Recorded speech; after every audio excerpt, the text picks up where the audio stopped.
Welcome to Coleman Report Live. I'm Bob Coleman. We're talking Main Street, the small business lenders who help it grow. September 11th, 19 years. Lance, thank you for joining us. John Winnie, CEO, Clark Street Capital out of Chicago. And Katie Roach, got to make sure you get your name right these days, Katie, our editor in an undisclosed location in Seattle.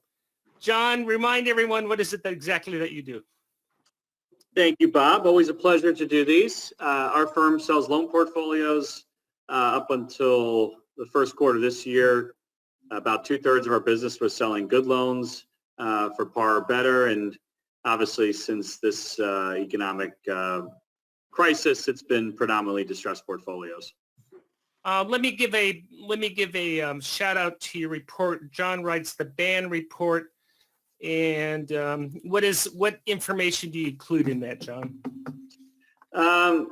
It's basically the 4 or 5 stories for the week or topics that interest me the most. It's really geared towards the banking industry, the regulatory community, the lending community, and maybe a lesser extent, the regulatory community. And you specialize in, is it fair to say you specialize in portfolios, real estate oriented? Yes, most of our portfolios are real estate oriented, but we do see C&I, consumer portfolios and the like as well. Well, the reason I want you on, I'm following this, we all are concerned about this, is as our borrowers are having issues, they're not being able to make their rent payments, which is going to have a domino effect to owners of these properties, and more importantly, well, I shouldn't say more importantly, and importantly also the lenders, correct? Sure. I mean, I think, since the pandemic started, I'm talking specifically about the banks because the securitized lenders have acted somewhat differently, but because of the CARES Act, everybody has kind of stood back. And some of that has been mandated by foreclosure and eviction moratoriums. But in theory, if the bank allows the borrower to not make their loan payments for 6 months, then the landlord can accept the fact that their tenant can't make their rent payments. But that game can't go on forever.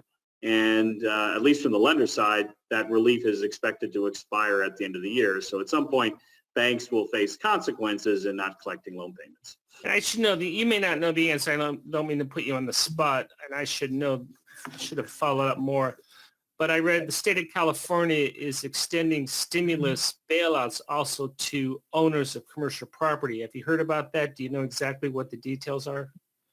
I mean, I'm not aware of the specific program. I mean, some of the local localities are doing various initiatives. The dollar amounts are pretty unimpressive and, pale to compare with the, $1 trillion plus potential stimulus that Washington and the Fed can do.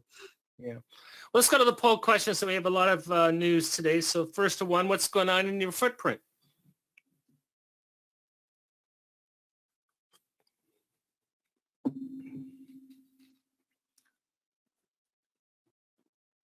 What is it, John?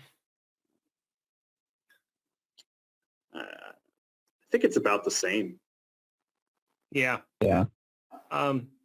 What is your, Lance, what is your on-the-ground experience showing you? Yeah, I don't think that August changed dramatically from July. I think if you compared it to, say, February, it's probably decreased. Yeah. All I know is we have a local little strip center with a restaurant, and the Super Clips franchise closed up, and there was a little mom and pop nail salon. They've closed up also, with big for lease signs, and of course they're all around town. Steinmart, your retailer back east, Century 21. There's a lot of bankruptcies that are affecting the holders of these notes. This is an interesting question. Child care costs nationwide have done what?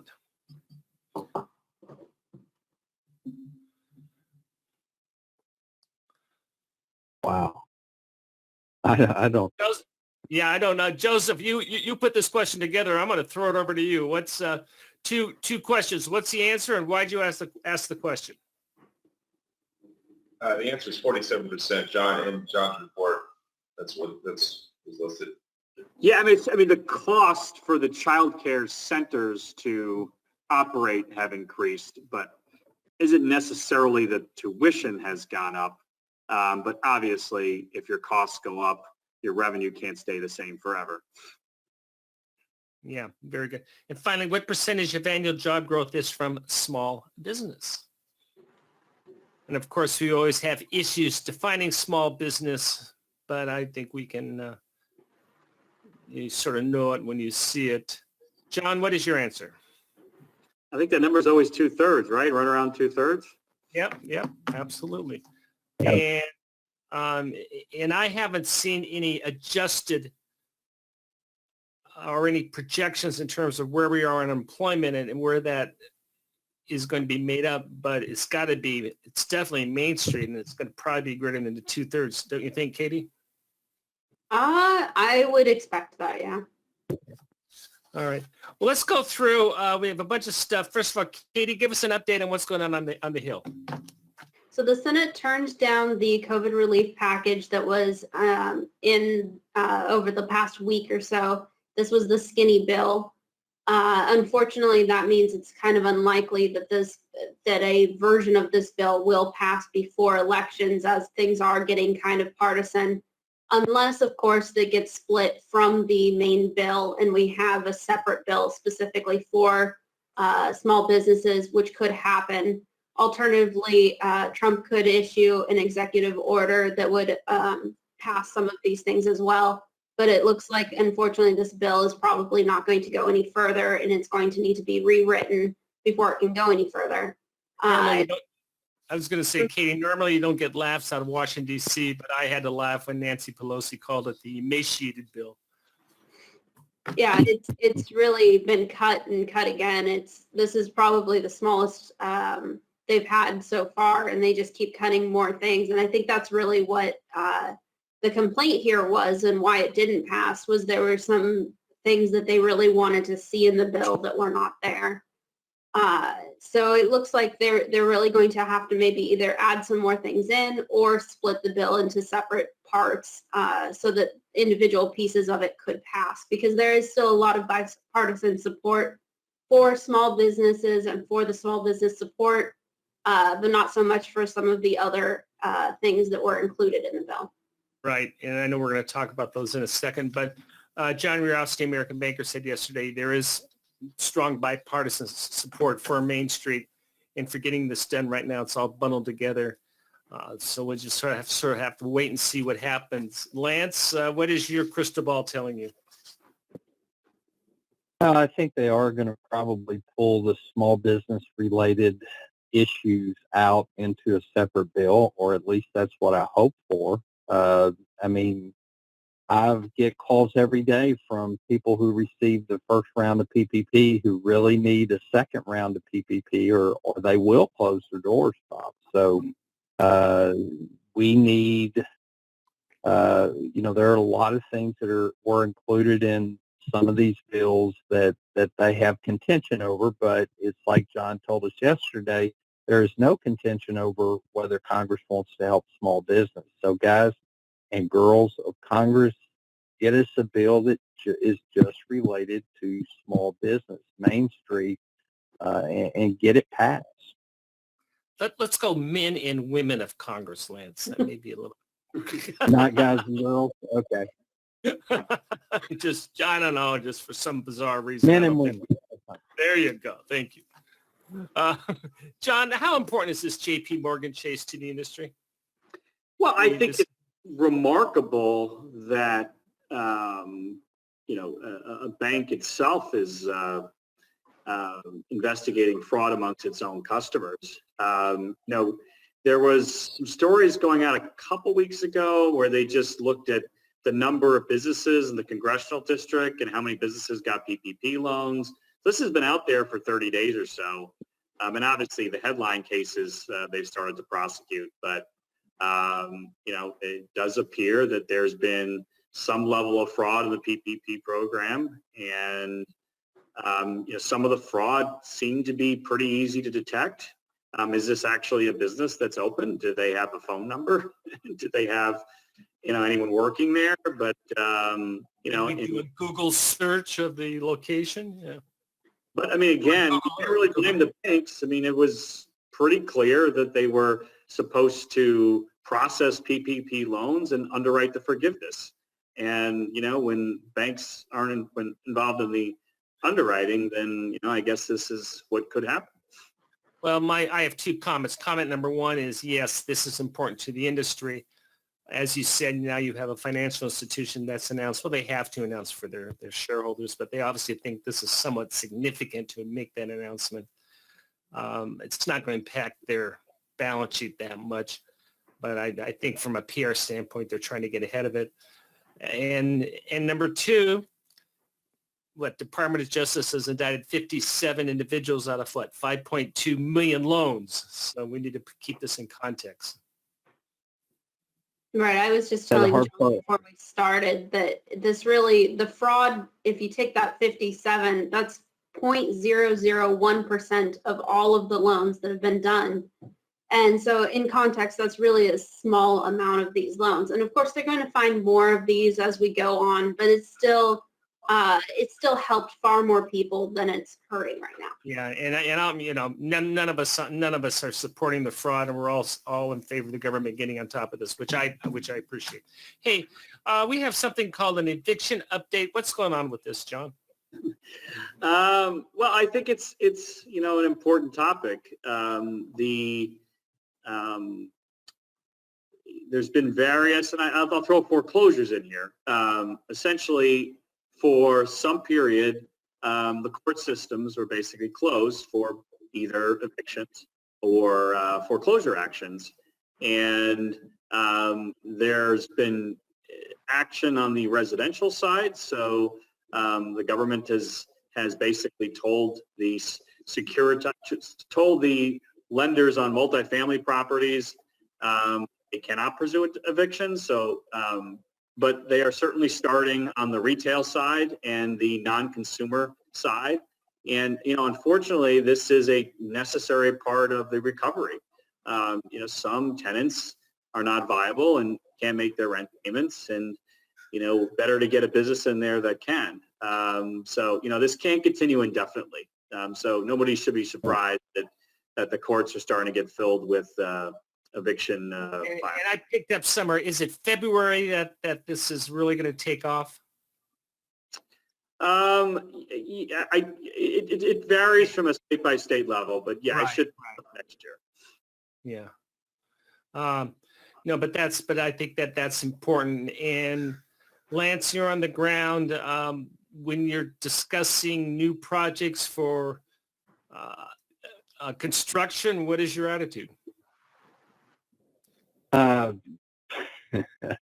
It's construction projects. It depends on the industry they're in, and of course the impact that COVID-19 had on that industry. Another thing about construction projects, most of the construction projects won't be complete for 12 to 18 months, and hopefully we'll be in a very different, more robust economy at that point. Yeah, so we're all What's interesting this time around is construction projects haven't been stopped. right. I talked to people who are engineers on buildings, and they're busier than ever. I was just was in New York City, took a walk down to Ground Zero, and I mean, there's a tremendous amount of construction going on. Hopefully, there'll be demand for the space when these projects are completed. But by and large, I think everybody realizes that once you start a building, you're better off finishing it than stopping. Oh, yeah. Yeah. You have no collateral as a lender until the project, you have that certificate of occupancy. Otherwise, you have just steel and wires and stuff. I remember in the last cycle, like Vegas had a half-built casino hotel that was never finished, and it was a total loss. So it's always better to finish the project. Also, the big difference with now in the Great Recession credit dried up. There was no credit available. That is not the issue in this crisis. There's different issues in terms of employment, and obviously with the recessionary numbers, but credit has not dried up, has it, John? No, I mean, it's actually, one wonders if the banks are being too aggressive. I mean, I think for certain areas on the consumer side, HELOCs, for example, many banks have pulled back from HELOCs. Auto lending's tightened a little bit, but certainly energy, certain distressed sectors, banks are pulling back from. But even today in the American Banker, I read about a friend of mine's bank that was, actively originating hospitality loans now. So there does appear, the lenders appear to be there to help viable projects. Well, I think the consensus is during the Great Recession, we didn't know how we were going to get out of it. This one, we know how we're going to get out of it. We just don't know the timing of when we're out of it. Is that a fair assessment, gang? I think so, yeah, because money is available, and John made an incredibly astute point for viable projects. And, what banks struggle with right now in underwriting is making sure that a project is viable. But there is money out there, and I agree with you, Bob. We know it's going to end. We know we're going to recover. We just don't know when that point is. Hey, let's move on. Russ, I would love your questions. And Lance, give us an overview. Where are we on this deferment rule? There's a lot of confusion. Well, the original PPP guidelines indicated a 6-month deferment on payments of principal and interest, but the Flexibility Act changed that, and basically payments are deferred until the application for forgiveness is submitted. So the definition of the deferment period on PPP loans has changed pretty dramatically, given the Flexibility Act. Basically, no payments of principal and interest are expected until the application for forgiveness is presented. And in some cases, that could be up to 10 months from the end of the covered period. So that could be 16 months into the game. If somebody had a 24-week covered period, and then they took 10 months to get. Now, I don't think any small businesses that have a legitimate shot at forgiveness are going to wait 10 months, but the Flexibility Act did provide that. So it did change the deferment period on those PPP loans that were done. Jim asked the question in regards to forgiveness documentation. We have several customers who want to know how to show employee reduction for work or customer safety requirements. Unfortunately, we don't have any guidance. Lance, any insight or any good advice you can give Jim? Some sort of memorandum documenting what the government requirements were that caused a reduction in employment for customer or employee safety. Could be a document from your state health department or a state agency, but some sort of document indicating that the employee reduction was due to a requirement of a governmental agency for safety reasons. And finally, Austin. But we don't know, Bob, I'm sorry, we don't know exactly what that document is. So I'm saying write a memo to file, attach any sort of state agency document you can, and that should suffice. Austin is still confused on the EIDL advances and forgiveness. Can you shed some light on that $10,000? The EIDL advances hopefully were not refinanced in a PPP loan. If you go back to procedural notice 5000-20032, the EIDL loans could be refinanced into a PPP loan if they were used for payroll purposes. They did not have to be refinanced into the PPP loan if it was used for purposes other than payroll. The EIDL advances, the $10,000 advances, were not required to be refinanced with the PPP loan because they're a forgiven piece. So forgiveness should not be reduced by the EIDL advance. Lance, you're making me nervous when you start quoting policy notice numbers. There. Here it is, Bob. Very good. Hey, I'm a supporter of these regional conferences. Michigan is having theirs starting next week. It's a virtual conference, and you can dial in, and there's the website link on that. And anything you can do for updates. I do not know the agendas there, but we're more than willing to publicize this. And obviously, anywhere in the country, if you have someone new on your staff or you just want an update, feel free to take advantage of that conference. Next week, Lance, we're going to do a webinar. Are your SBA memos COVID compliant? And that's obviously very critical on these today. Well, very good. John, I really appreciate you taking the time to joining us. Overall, optimistic, pessimistic? What is your overall view of the industry these days? Are you talking about the lending industry? Just overall, yeah. I think, a common thing I'll get from banks is, well, we just haven't really seen it yet. We're surprised that our portfolios have held up. And I think you have to be a little bit cautious about that because we have thrown $4 trillion at this economy. It took us 200 plus years to get to 21 trillion, and we've blown through 4 trillion in just a couple months. So keep in mind, there is an awful lot of stimulus. That stimulus can't last forever. And I do think there's going to be a painful part that's going to have to be dealt with. Having said that, we'll all get through this, and there'll be new restaurants taking the place of old restaurants and new gyms taking the place of old gyms. And I think the small business lending community needs to be there to help those businesses out. Yeah.